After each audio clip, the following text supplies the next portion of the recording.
नमस्कार dear students, आज आपका फिर से स्वागत है हमारे इस यूट्यूब चैनल पर। देखिए, जैसा कि जो हमारा चैप्टर चल रहा था अर्थमेटिकल रीजनिंग, आज उसी के अंदर हम थोड़ा सा आगे पढ़ते हैं। ठीक है, जैसे मैंने यहाँ पर कुछ क्वेश्चन लिख रखे हैं और इन क्वेश्चनों को पहले पढ़ते हैं, फिर देखते हैं, इनको सॉल्व करते हैं। देखिए किस प्रकार से क्वेश्चन पूछे जाते हैं इसके अंदर, डिफरेंट टाइप के। देखिए सबसे पहले क्या लिख रखा है, question number first, 5 children take part in a tournament, each one has to play every other one, how many game must they play। इस प्रकार का क्वेश्चन मैं आपको पहले भी करवा चुका हूं। जैसे लास्ट जो लेक्चर था अपना, उसके अंदर जो लास्ट वाला जो क्वेश्चन था उसके अंदर यह क्वेश्चन,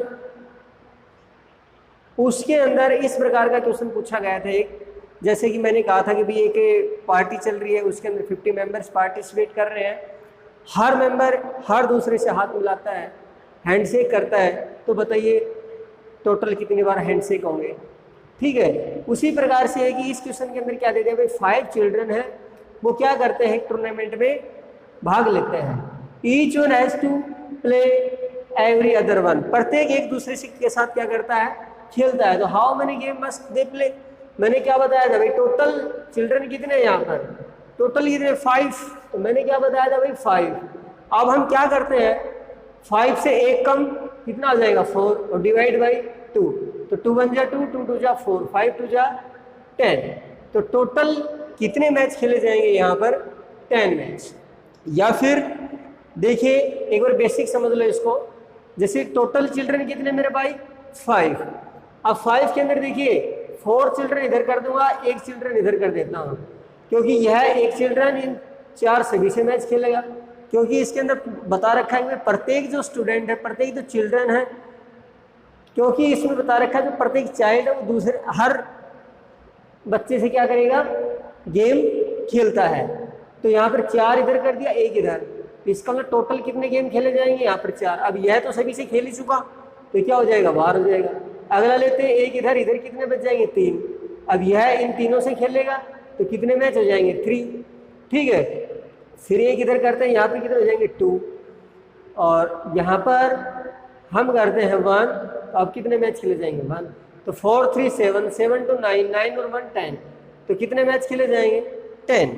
यहाँ पर देखिए 1 2 3 4, यहाँ पर एक लॉजिक और भी लगता है, जैसे कि 1 2 3 4 इन सभी का अगर हम सम करते हैं तो ये क्या हो गया, नेचुरल नंबर हो गए। नेचुरल नंबर का सम का फॉर्मूला क्या होता है, n × n + 1 डिवाइड बाई 2, और n लास्ट नंबर क्या है, यहाँ पर 4 है, तो 4 × 4 + 1 कितने होते हैं, 5, 5 डिवाइड बाई 2, 2 2 जा 4, 5 2 जा 10। बताओ वो आया कि नहीं आया।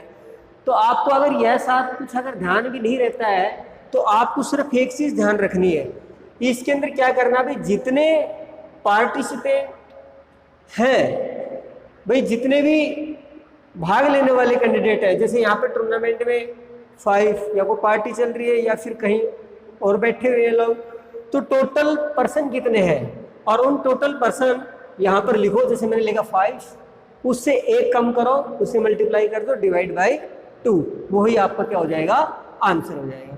अब नेक्स्ट क्वेश्चन करने की कोशिश कीजिए भाई, what is the product of all the numbers in the dial of A telephone. बहुत सिंपल सा क्वेश्चन है, प्रोडक्ट पूछा है, जो टेलीफोन के अंदर जो नंबर्स होते हैं वो डायल करते हैं, उन सभी का प्रोडक्ट क्या होगा। करिए मेरे भाई, इसको फिर मैं बताता हूं आपको अभी।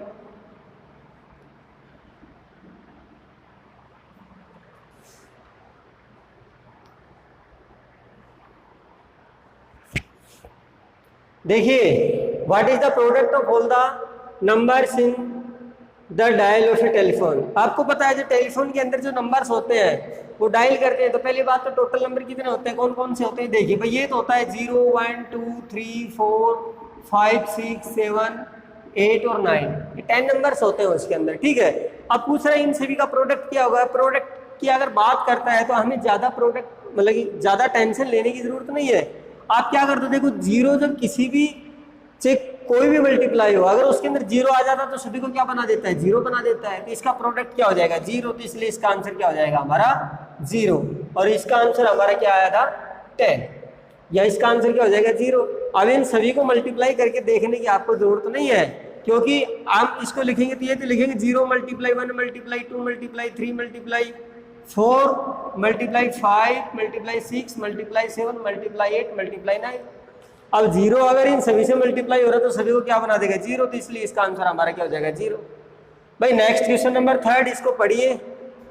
पहले आप ऑल स्टूडेंट इसको रीड करो, उसके बाद में इस क्वेश्चन को करवाता हूं।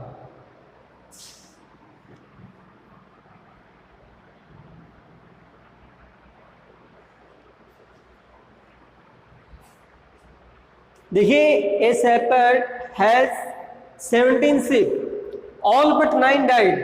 How many was he left with? बताइए भाई इसका आंसर क्या आएगा।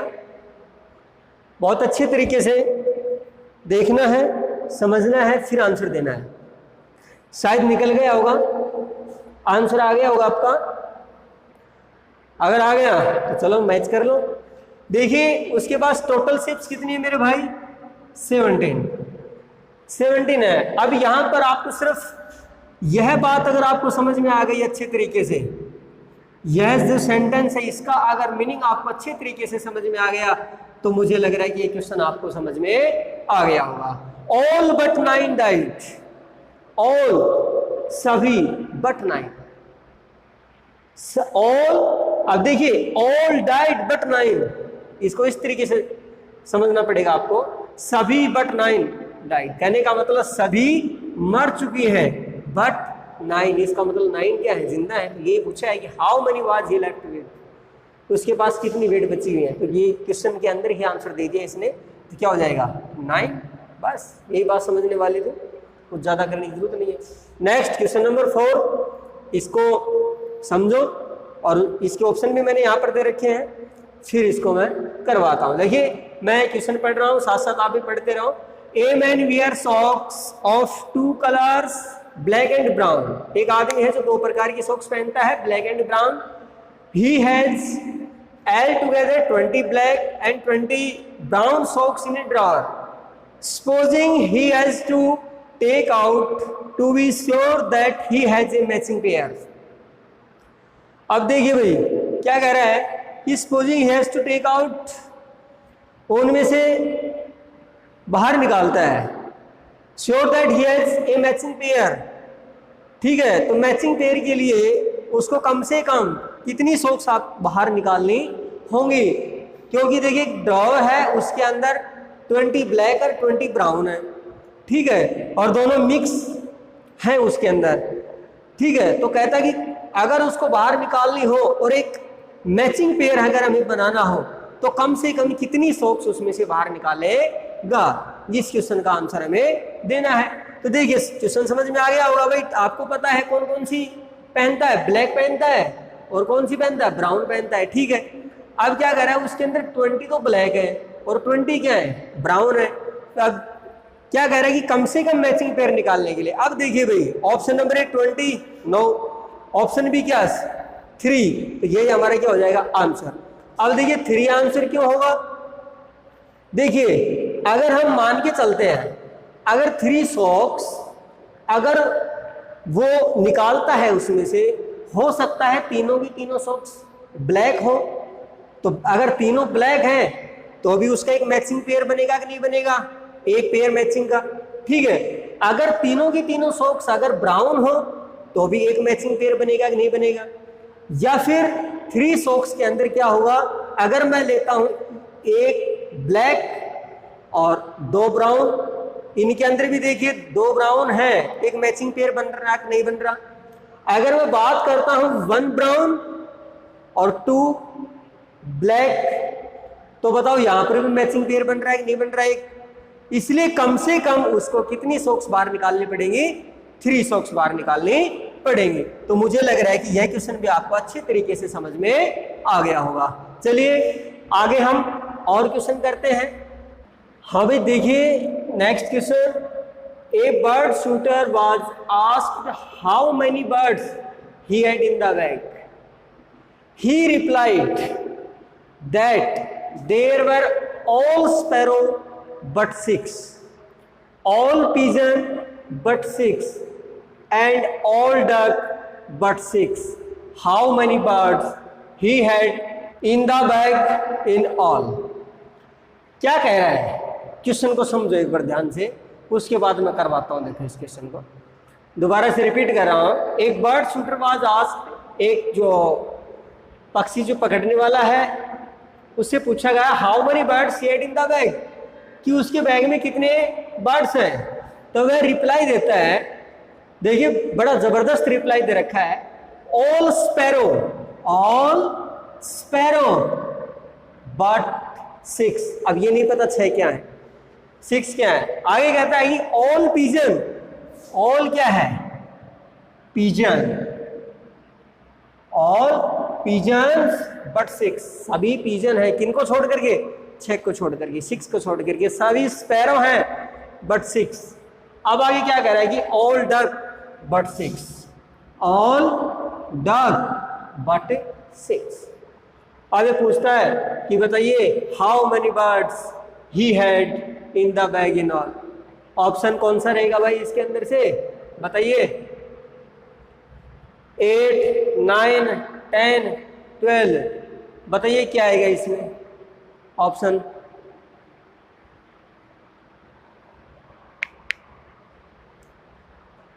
देखिए इसका ऑप्शन आएगा ये 9, ठीक है। देखिए अगर हम बात करते हैं all sparrow, all sparrow but 6, अब मैं बात करता हूं स्पैरो कितनी करता हूं भाई, यहां पर स्पैरो करता हूं 3, ठीक है, समझना ध्यान से। स्पैरो कितनी करता हूं मैं 3, और बट 6। अब 6 क्या हो सकते हैं, 6 पिजन भी हो सकता है और 6 डक भी हो सकता है। अब मैं बात करता हूं ऑल पिजन, अब पिजन की बात करता हूं तो यहां क्या कर देता हूं 3 3 कर देता हूं। कहने का मतलब यहां पर 3 स्पैरो होंगे, 3 पिजन होंगे और 3 ही डक होंगे, ठीक है। अब यहां पर आसानी से क्वेश्चन समझ में आ गया होगा।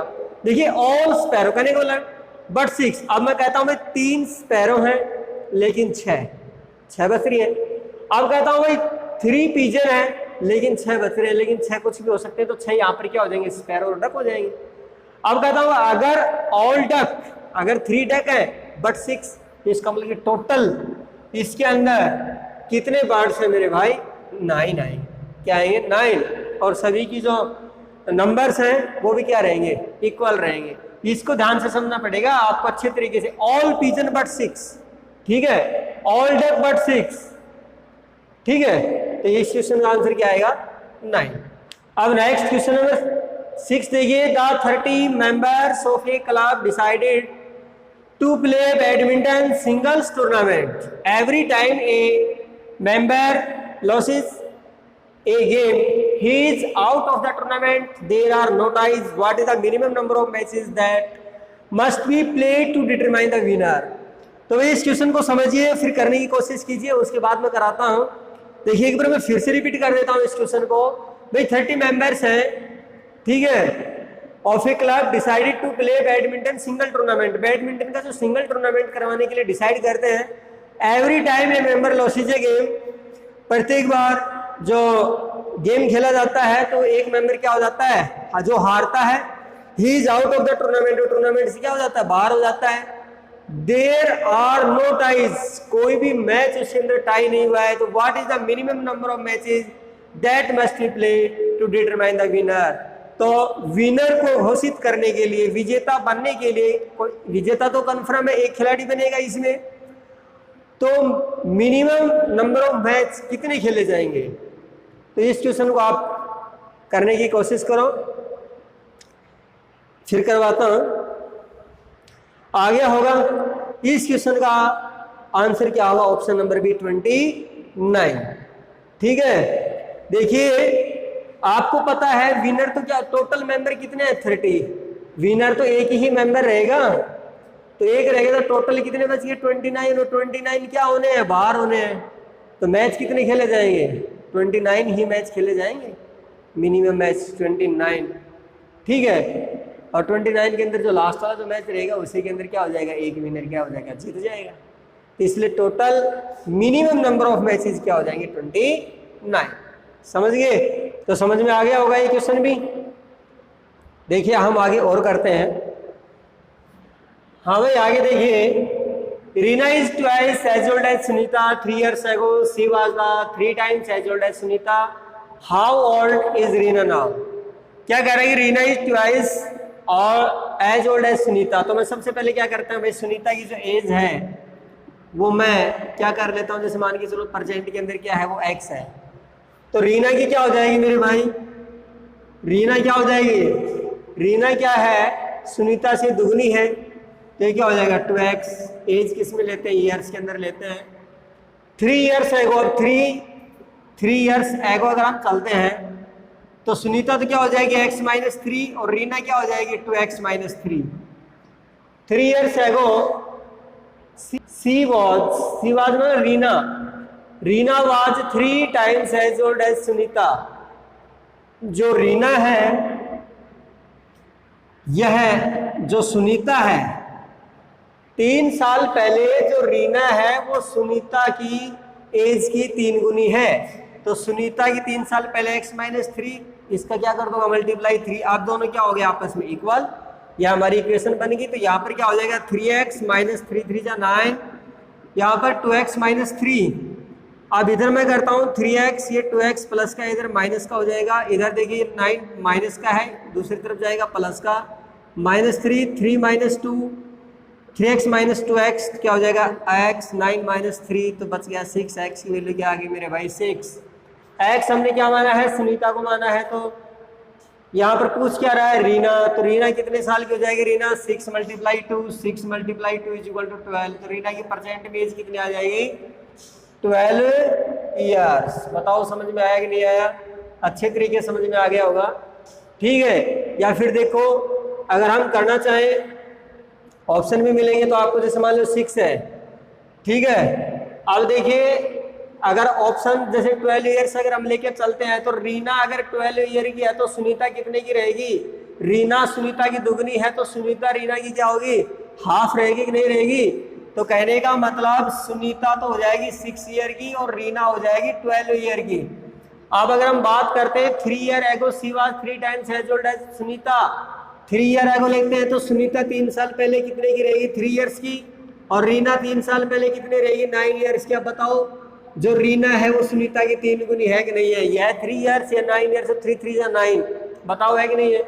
तो ये क्वेश्चन आपके ऑप्शन से भी हो जाएंगे, ठीक है। नेक्स्ट क्वेश्चन नंबर 8 करके देखिए, father is now 3 times as old as his son. A father is now 3 times as old as his son, एक जो पिता है वो अपने बेटे का 3 गुना है प्रेजेंट में। कहने का मतलब हम बेटे का मान लेते हैं x, फादर कितना हो जाएगा 3x, ठीक है। तो ये तो हो गया मेरे भाई सन और ये हो गया इधर फादर। अब कहता है 5 year बैक जाने की बात कर रहा तो मैं करता हूँ दोनों के अंदर -5। He was 4 times as old as his son, जो फादर है वो अपने बेटे का कितना है 4 गुना है। तो अब क्या हो जाएगा, ठीक है 5 साल पीछे, तो 5 साल पीछे जो फादर की एज है वो अपने बेटे के एज की 4 गुना है। तो अब दोनों क्या हो जाएंगे इक्वल हो जाएंगे। यहाँ से x की वैल्यू निकाल लेना और x की वैल्यू निकालने के बाद देखिए हम निकालते हैं 4x - 20 = 3x - 5, 4x इधर हो जाएगा, 3x इधर माइनस का हो जाएगा तो इधर हो जाएगा, ये 20 माइनस का है तो प्लस का हो जाएगा, 20 - 5 4x - 3x, x = 20 - 5 15, x की वैल्यू कितनी आ गई मेरे भाई 15। तो find the age of the son, son की एज पूछी है, तो सन की एज पूछी है तो भाई हमने यहाँ पर क्या माना था सन को ही माना, तो सन कितने साल का हो जाएगा 15 years का। अब अगर ऑप्शन सेव करना चाहें तो कर सकते हैं, अगर 15 मिलेगा, अगर सन 15 का रहेगा तो फादर कितने का रहेगा 3 टाइम फादर 45 का 45 का। अगर हम बात करते हैं 5 साल पहले तो इसमें 5 साल पहले करना भाई कितना आता है 10, इसमें 5 साल पहले करना 40। अब बताओ 5 साल पहले जो फादर है यह अपने बेटे का 4 टाइम्स है कि नहीं है, बताओ अपने बेटे की एज को अगर हम 4 टाइम्स करते हैं तो 40 आता कि नहीं आता, ठीक है। तो यह क्वेश्चन भी आपको समझ में आ गया होगा। अब मैं बात करता हूं कुछ बेसिक से क्वेश्चनों की टाइम एंड वर्क वाले, ठीक है। देखिए उसके अंदर किस प्रकार से क्वेश्चन पूछता है, जैसे क्वेश्चन दे देता है भाई ए किसी काम को 10 डेज में करता है, बी है वो 15 डेज में करता है, तो बताइए दोनों साथ मिलकर के उस काम को कितने दिन में पूरा करेंगे। इस प्रकार का क्वेश्चन आ जाता है, या और भी बहुत सारे क्वेश्चन बनते हैं। तो आप कोशिश करना इन क्वेश्चनों को करने की। जैसे ए किसी काम को करता है 15 डेज में, और मैं देता हूं बी उसी काम को करता है मान के चलो 10 डेज में। अब बात करता है कि दोनों साथ मिलकर के उस काम को कितने दिन में खत्म करेंगे। इस प्रकार का क्वेश्चन आ जाता है। तो आपको कुछ नहीं करना, सिर्फ छोटा सा लॉजिक लगाना है। यहाँ पर 15 और 10 का जो एलसीएम है वो ले लो। तो 15 और 10 का एलसीएम क्या आता है मेरे भाई 30, और यही हमारा क्या हो जाएगा टोटल वर्क। आप लेट कर लो भाई, हमारा जो टोटल वर्क है वो कितना हो जाएगा, मान के चलो 30। अब ए है वो एक दिन के अंदर कितना काम, सॉरी, अब जो ए है वो कितने दिन में खत्म करता है 15 डेज में। कितने काम को, काम है टोटल 30, तो एक दिन में कितना करेगा, 30 को हम 15 से डिवाइड करते हैं तो क्या आ जाएगा 2 वर्क पर डे। कहने का मतलब एक दिन में कितना 2।